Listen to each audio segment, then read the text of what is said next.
Ok, moçada, retornando, a gente teve uma primeira aula, ou videoaula, em cima das ideias de propagação da luz, propriedades, etc. E agora a gente vai falar um pouquinho de som, tá ok? Propagação do som, alguns exemplos animais da propagação do som. Então, vamos nessa. Bom, uma ideia da propagação do som, que ela se apropria de certa maneira da propagação da luz, se dá em cima dessas propriedades da luz em relação ao seu comportamento. A definição mais clássica, que envolve elétron e campo eletromagnético, ela se refere ao comportamento de onda da luz, ou seja, propagação eletromagnética. O som já diz respeito à propagação mecânica, mas a maneira com que se interpreta ou se quantifica determinadas propriedades do som se relaciona tanto se relaciona de uma maneira similar tanto para a luz quanto para o som. Mas para o som tem umas coisas mais interessantes, vamos dizer assim, tá bom? Isso aqui a gente colocou para vocês, né, no texto, em que você tem uma certa definição, as definições que são importantes e que tangem a capacidade auditiva nos seres vivos. Bom, o som ele pode ser definido por frequência, acho que a gente colocou isso num determinado ponto. Opa, peraí que aqui não saiu a canetinha. Então agora vai sair a canetinha. Frequência, então eu posso ter uma determinada frequência. Essa frequência ela é medida em Hertz, tá? É a unidade de medida de frequência. Para se ter um exemplo, por exemplo, essa unidade de frequência medida em Hertz, ela não é restritiva para som. Por exemplo, a tomada da casa da gente, você dá uma olhada no carregador de celular, você vê que está escrito lá, atrás do carregador, 60 Hz. Ou seja, há uns 60 ciclos por segundo que são desenvolvidos na corrente alternada entre o que a gente pode chamar aí, vergonhosamente de positivo e negativo da tomada. Tá? É mais ou menos isso. Então, a frequência ela diz respeito a número de ciclos por segundo. Quanto maior for a frequência, deixa eu desenhar aqui, ó, quanto maior for a sequência, maior é o número de unidades de ciclo por segundo. Tá, ok? Uma outra propriedade é a amplitude da onda. Está colocada aqui. A onda pode ser pequena, baixa amplitude, uma determinada frequência, como ela pode ter uma amplitude bem maior, mas mantendo a mesma frequência. Essa amplitude da onda, no caso sonoro, ela vai se referir muito à intensidade do som. A intensidade do som, não a altura que é dada como variações de frequência, mas assim a intensidade do som. O comprimento de onda ele é colocado sempre entre a distância de duas cristas ou de dois vales. Duas cristas ou dois vales. Ok? As ondas elas podem se propagar dessa maneira, como numa mola elástica, que você tem uma propagação, ela vai numa mesma direção, né? Ela se propaga na mesma direção da origem da sua fonte. Então, ela está se propagando, no caso da mola elástica, aqui para a direita, né? Ou para a esquerda, ou para a direita. Ou então ela pode ter uma propagação perpendicular. Por exemplo, eu disparo a onda daqui para cá, nessa imagem de baixo, mas a onda vai se propagar daqui para cá. Né? A propagação dela é uma propagação vertical. Ok? E essa aqui, a gente está com algumas equações aí da biofísica, mas essa relação de equações aqui para a onda é a mais importante. É que relaciona o período à frequência. Então, frequência é inversamente proporcional ao período. A gente já chegou a mencionar isso, acho que para a intensidade luminosa também. Tá certo?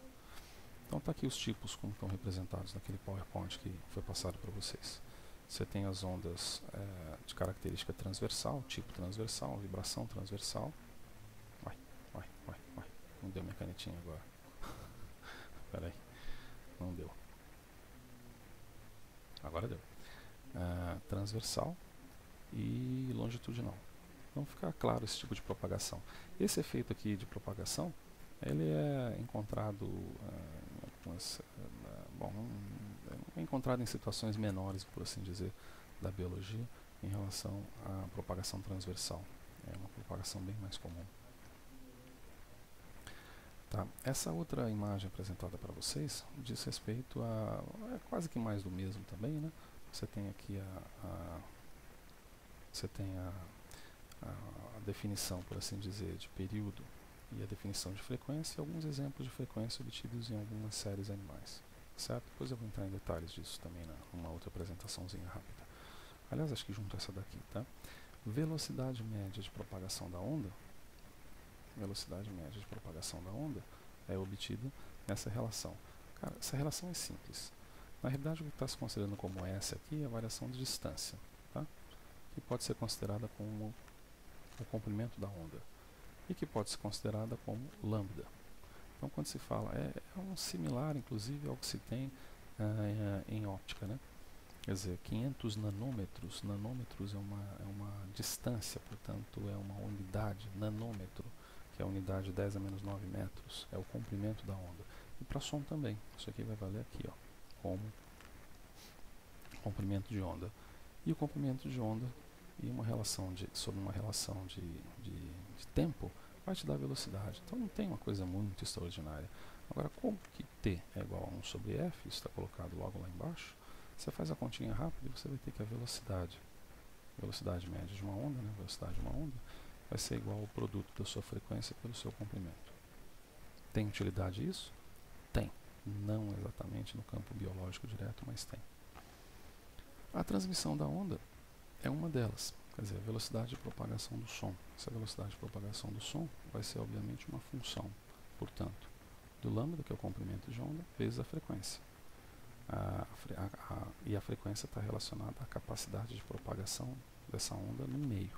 E esse meio vai depender do tipo ser mais ou menos viscoso, ou mais ou menos refletivo ou refrativo para ondas sonoras. Tá?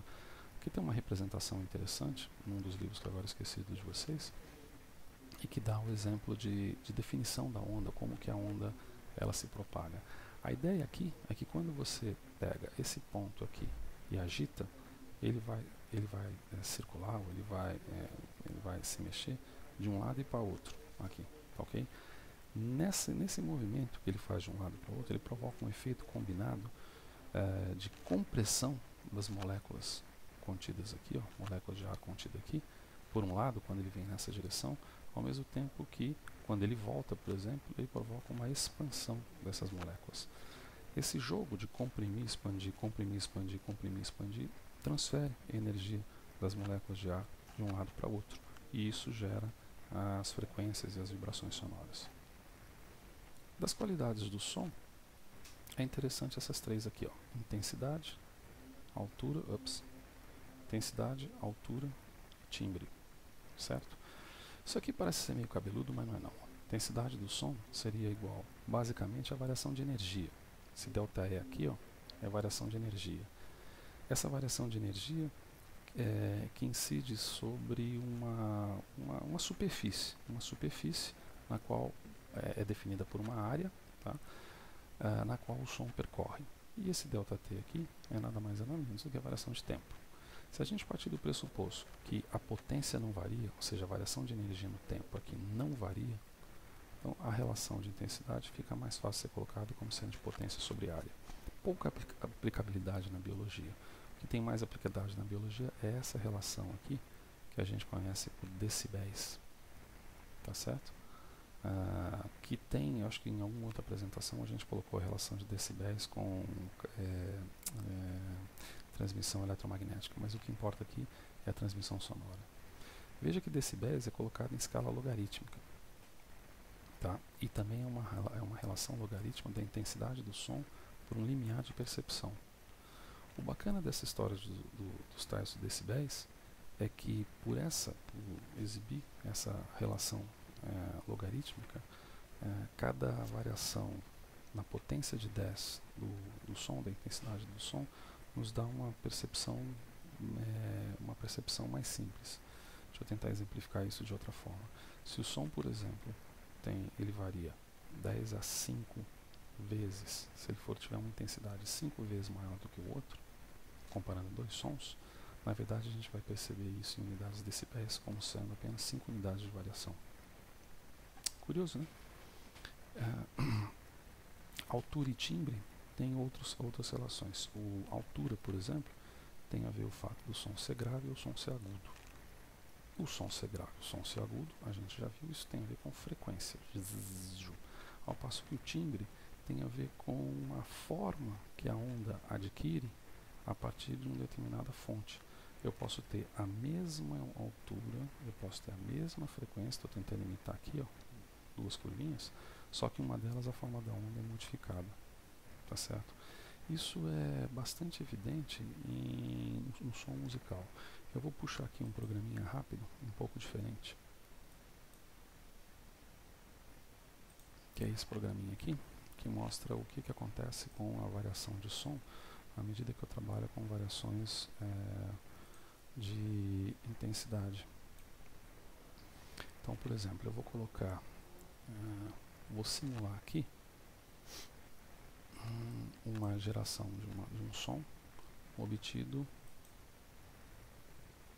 aqui.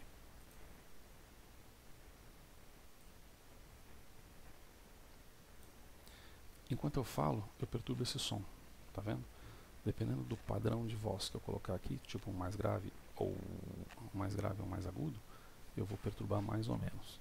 Se eu parar essa simulação e fizer essa bobagem de ficar falando aqui na frente, ó, você vai ver se eu fizer um som, tentando fazer um som com uma onda mais homogênea, algo como você vê apenas uma curvinha, ao passo que quando eu estou falando dessa outra forma, eu tenho uma mistura de sons. Eu consigo, com esse padrão, obter uma simulação. 440 Hz que está representado aqui é o lado diapasão. O lá convencional acho que é 426 Hz. Agora eu posso adotar, por exemplo, outros padrões, algo que é colocado um pouco mais para cá, mais para frente, como por exemplo o Dó em 256 e o Dó 1/8 acima em 512, só para você ver a comparação. 256. Viu o que aconteceu? A altura permaneceu a mesma. O que mudou foi a frequência. 512. Tá vendo? A altura. Quer dizer, eu estou mudando. Perdão, né? A altura. A amplitude permaneceu a mesma, né? A amplitude permaneceu a mesma. O que mudou foi a frequência. Vamos voltar para o Lázinho, que é mais bonitinho. Tá aqui. Agora, se eu mudar a amplitude, que vai se relacionar com a intensidade do som, take a look. Vê a diferença? Então, nesse sentido, eu estou mudando a amplitude, ou seja, a intensidade do som. Então, é um exemplo bonitinho nesse sentido, né? Se eu pegar alguns sons, como por exemplo o som de um violino, eu vou tentar ficar calado para ver se dá para vocês ouvirem, ó.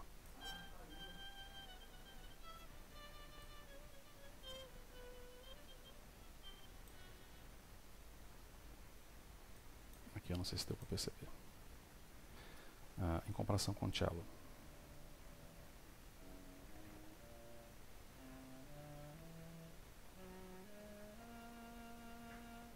Principalmente nessa última parte você viu uma oscilação menor, né?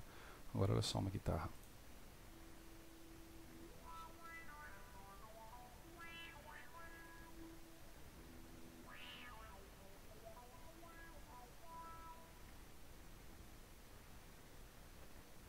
Ou seja, dependendo do tipo de onda, da amplitude, o timbre está mais relacionado à forma de onda, como está representado aqui. A intensidade está representando, está mais ligada à amplitude da onda, a intensidade mais representando waves, cadê o bichinho? A amplitude da onda. E a frequência está representada aqui, a altura, do som, né? Se ele é mais grave ou se ele é mais agudo. Tá ok? Beleza. Então aqui a gente está em qualidade de som. A localização espacial vou passar para uma próxima apresentação aqui rápida sobre alguns aspectos obtidos de sonorização ou percepção em animais. Tá ok? Assim que eu souber como é que eu paro isso daqui.